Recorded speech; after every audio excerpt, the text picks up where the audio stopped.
Assalamu alaikum, my dear students. Today we will discuss about the respiration, types of respiration. So external respiration. We are starting with the heading that is external respiration. Actually, जो external respiration होती है, ये क्या होती है? It is simply exchange of gases by a process which is known as diffusion. इसमें हम क्या करते हैं, इसमें गैसेस का एक्सचेंज होता है, यानी कि तबादला होता है किनका, गैसेस का, किस गैसेस का, ऑक्सीजन और कार्बन डाइऑक्साइड का, इनका क्या होता है, एक्सचेंज होता है, मगर एक प्रोसेस की वजह से, एक काम की वजह से, जिसको हम बोलते हैं diffusion. Diffusion process is responsible for what? It is the process which is responsible for the exchange of gases. मगर गैसेस के कौन सा गैस होता है? कार्बन डाइऑक्साइड और ऑक्सीजन होता है हमारे इस बॉडी में, जिसका एक्सचेंज होना होता है by the process of what? Diffusion. ये होता है between the alveoli and the blood. उसकी वजह से हम इसको क्या कहते हैं? External respiration. एक्सटर्नल रेस्पिरेशन जो होती है, ये इस वजह से इसको कहा जाता है क्योंकि जो एल्वियोलाई होते हैं और जो हमारा ब्लड होता है एल्वियोरल कैपिलरीज में, इनके दरमियान जो रेस्पिरेशन होती है, उस वाली रेस्पिरेशन को हम क्या कहते हैं? उस वाली रेस्पिरेशन को हम एक्सटर्नल रेस्पिरेशन कहते हैं. फिर से मैं कहता हूं, ये वो वाली रेस्पिरेशन होती है, ये वो वाली गैसेस एक्सचेंज होती है जो होती है by the process of diffusion, मगर ये होती है between the alveoli and the blood which is present inside what? Alveolar capillaries. तो उस वाली रेस्पिरेशन को हम क्या कहते हैं? External respiration. But it comes across the respiratory membrane. ये किसके अक्रॉस होता है? रेस्पिरेटरी मेम्ब्रेन के across. Because you know that diffusion occurs, it occurs between a membrane. There should be a membrane, and here the membrane जो है, इसके लिए ये क्राइटेरिया क्या है? रेस्पिरेटरी मेम्ब्रेन यहाँ पे होता है, जिसके दरमियान क्या होता है? डिफ्यूजन प्रोसेस होती है, जिसके दरमियान गैसेस एक्सचेंज होता है, जिसके दरमियान क्या होता है? कार्बन डाइऑक्साइड और ऑक्सीजन का एक्सचेंज होना होता है. ये होता है बिटवीन द एल्वियोलाई, और जो ब्लड होता है in the alveolar capillaries. So this whole phenomena, whole process is known as external respiration. तो अब अगर हम इसके मैकेनिज्म को हम देखेंगे कि एक्सटर्नल रेस्पिरेशन होती तो होती कैसे है, इसके पीछे कौन सा रीजन है, इसके पीछे कौन सा मैकेनिज्म है एक्चुअली छुपा.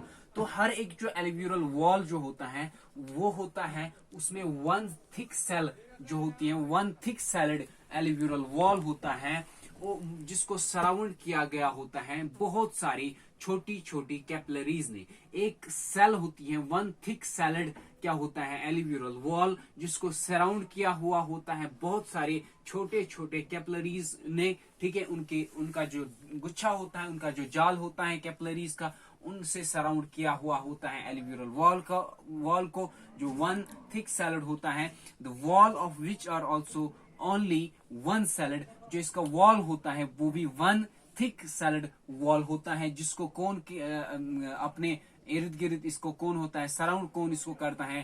टिनी capillaries. That means network of टिनी capillaries. Okay. तो उसके बाद अगर हम देखेंगे जो टोटल एरिया होता है रेस्पिरेटरी मेम्ब्रेन का, टोटल एरिया जो इसको टोटल एरिया लगता है, टोटल इसको दैट मीन्स लैंड लगता है, या टोटल इसको कितनी स्पेस चाहिए, जगह चाहिए गैसेस एक्सचेंज के लिए, वो कितना होता है इन द लंग्स? वो होता है गैसेस एक्सचेंज के लिए लंग्स में, वो होता है अबाउट जो हमारा टेनिस बॉल का कोर्ट होता है. टेनिस बॉल का कोर्ट जो है, आपने देखा होगा, टेनिस बॉल की कोर्ट जितना इसको क्या लगता है, उतना ही एरिया इसको लगता है. किसके लिए? गैसेस एक्सचेंज के लिए. किस एक्सचेंज के लिए?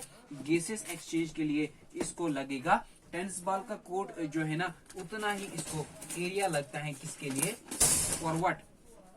For the gases exchange. तो इस तरह से अब मैंने बताया ये मैकेनिज्म है. इसके बाद जो वेनियस ब्लड की बात हम करते हैं,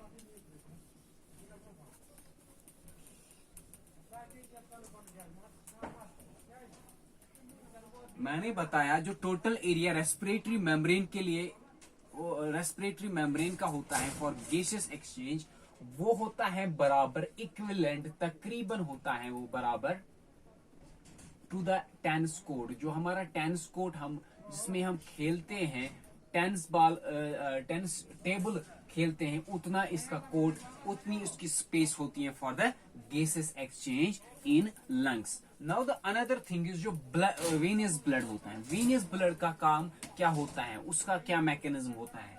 वेनियस ब्लड जो होता है, जो अराइज कहां से होता है? जो हम वेनियस ब्लड की बात करें, वेनियस ब्लड जो होता है वो अराइव कहां से होता है? वो अराइव होता है एट द लंग्स, लंग्स से वो आ जाता है, लंग्स में वो आ जाता है, उसको ट्रेवल करना पड़ता है, जितने भी टिश्यूज होते हैं, कौन से टिश्यूज होते हैं?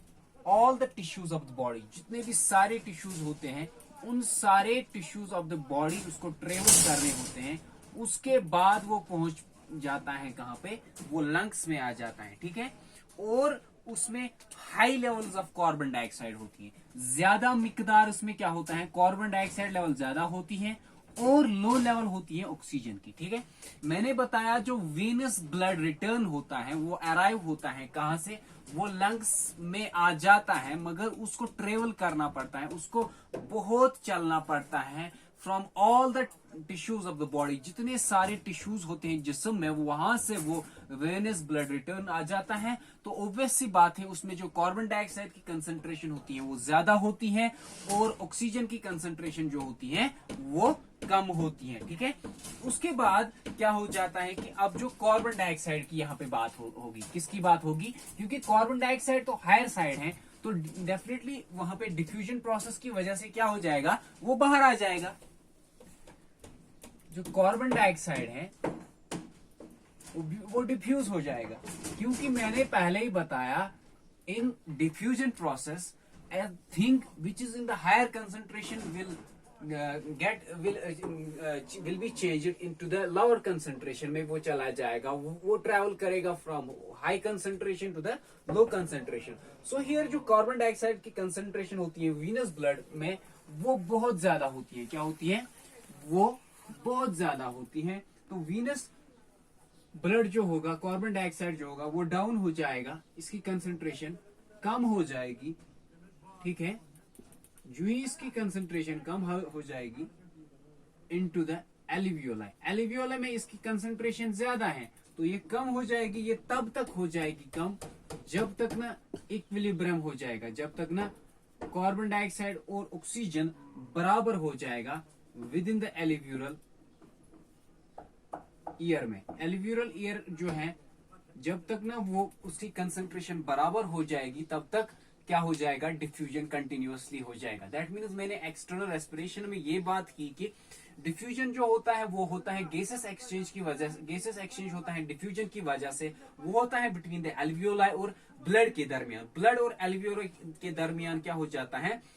Gases exchange. मगर किस वाले ब्लड के दरमियान? जो ब्लड होता है किसमें? एलिव्यूरल कैपिलरीज में अक्रॉस द रेस्पिरेटरी मेम्ब्रेन। फिर मैंने आपको बताया कि जो सारा ये ब्लड आ जाता है वो हाई कंसंट्रेशन होती है उसकी। किसकी हाई कंसंट्रेशन होती है?